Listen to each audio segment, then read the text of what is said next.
তপ্ত কাঞ্চন গৌরাঙ্গী রাধে বৃন্দাবনেশ্বরী বিশুভানুসুতে দেবী প্রণমামি হরিপ্রিয়ে। হরি বল, রাধে রাধে। আমি রঙ্গপ্রিয়া রাধা দাসী।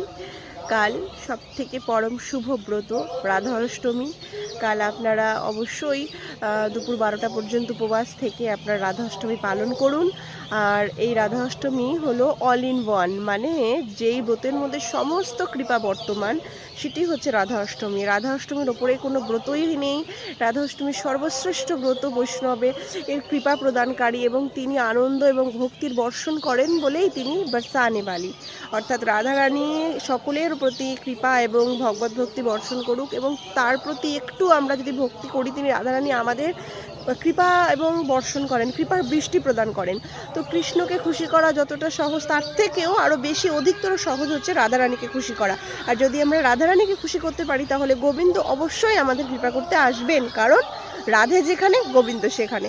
তো অবশ্যই কালকে সুস্থভাবে ভালো থেকে আপনারা রাধা অষ্টমী ব্রত পালন করুন। আপনারা সকলে ভালো থাকুন, সুস্থ থাকুন। হরে কৃষ্ণা।